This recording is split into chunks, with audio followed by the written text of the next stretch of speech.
के वोटरों से हुई वो इस बार ना हो, और ये पूरे देश को बता दिया जाए कि जो वोटर है, जो एससी कम्युनिटी के जो वोटर हैं, दलित, पिछड़े, शोषित, वंचित जो लोग हैं, वो बहुजन समाज पार्टी के साथ हैं। अगर संविधान के नैरेटिव को लेकर के, संविधान को लेकर के झूठ नहीं बोला जाता, बरगलाया नहीं जाता, तो वो बहुजन समाज पार्टी को वोट मिलता। एक और खबर चल रही है कि बहुजन समाज पार्टी से उसकी राष्ट्रीय पार्टी का दर्जा छिन सकता है।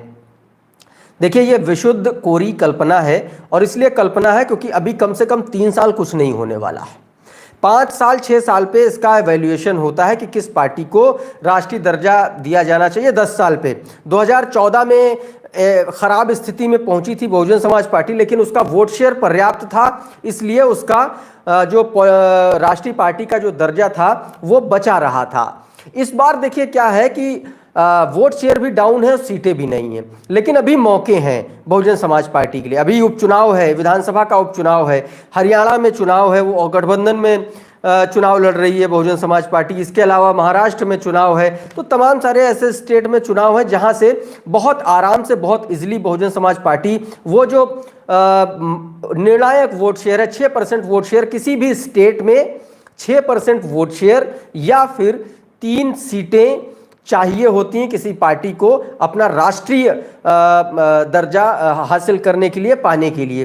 तो आप वो वोट शेयर बहुत आसानी से मिल जाएगा बहुजन समाज पार्टी को, उसमें कोई बहुत ज़्यादा बड़ी बात नहीं। और अभी 3 साल का वक्त है, और उससे पहले 2027 का उत्तर प्रदेश का सबसे बड़ी बात है विधानसभा चुनाव होना। तो ये एकदम कोरी अफवाह है कि बहुजन समाज पार्टी का राष्ट्रीय पार्टी का कहीं दर्जा छिनने जा रहा है अभी हाल फिलहाल में। अभी कुछ नहीं होने वाला, जो भी होगा 2027 के बाद होगा। और 2027 की तैयारी के लिए मैं आपको बता दूं कि बहुजन समाज पार्टी बहुत ज़बरदस्त तरीके से ग्राउंड पर काम कर रही है। उसने अपनी टीमें, मैंने आपको बताया, सेक्टर प्रभारियों को तैनात किया गया है। तमाम सारे जो स्टेट लेवल की एक कमेटी बनाई गई है अंदर, जो बहुजन समाज पार्टी के जो ग्राउंड टीम है उसको लेकर के लगातार कोऑर्डिनेट कर रहे हैं, और सीधे कोऑर्डिनेशन आकाश आनंद कर रहे हैं।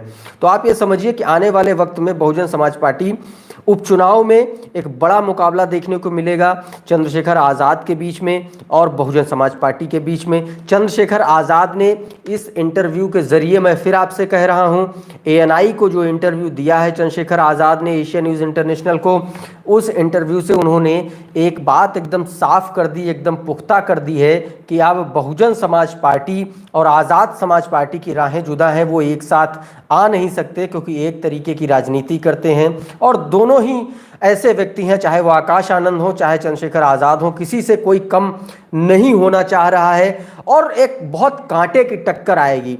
लेकिन एक और बहुत पते की बात जाते जाते बता दे रहा हूं कि अब लड़ाई बहुजन समाज पार्टी और चंद्रशेखर आज़ाद में यूथ वोटर्स को लेकर के होगी कि यूथ किसको ज़्यादा अट्रैक्ट करता है। और इसीलिए आकाश आनंद बहुजन समाज पार्टी में लाए गए हैं, मुख्य भूमिका में लाए गए हैं, ना सिर्फ फेस बनाए गए हैं बल्कि बैकबोन के तौर पर भी काम कर रहे हैं। और चूंकि MBA किए हुए हैं, मैनेजमेंट के माहिर आदमी हैं, तो कैसे मैनेज करनी है चीज़ें ये आकाश आनंद बहुत अच्छे तरीके से जानते हैं। दूसरी तरफ चंद्रशेखर आज़ाद हैं, कानून की पढ़ाई की है, वकालत की है, वकील है, उनको दांवपेच, कानूनी दांवपेच पता है कि कैसे बचना है, कैसे किससे बात करनी, बहुत सारी ऐसी बातें। तो आने वाले वक्त में बहुत रोचक मुकाबला देखने को मिलेगा।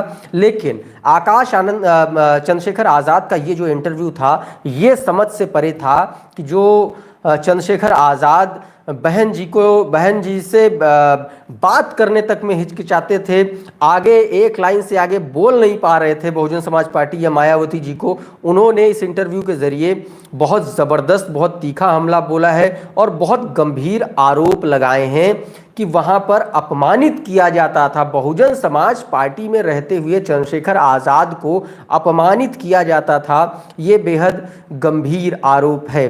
चंद्रशेखर आज़ाद के पिताजी भी मेरे ख्याल से बामसेफ में रहे हैं, इनका पूरा परिवार बहुजन समाज पार्टी में रहा है। चंद्रशेखर आज़ाद की भी तमाम सारे लोग कहते हैं कि वो भी बहुजन समाज पार्टी में रहे हैं, और इस इंटरव्यू में भी कुछ इसी तरीके से इंडिकेशन मिल रहे हैं, संकेत मिल रहे हैं। क्या सच्चाई है इसके बारे में थोड़ा सा और अभी पता करना पड़ेगा, उसके बाद आप लोगों को ज़रूर बताऊँगा। लेकिन फ़िलहाल एक बात तय है कि चंद्रशेखर आज़ाद और बहुजन समाज पार्टी की राहें जुदा हैं, और आने वाले वक्त में फ़िलहाल ये दोनों एक नहीं होने जा रहे हैं।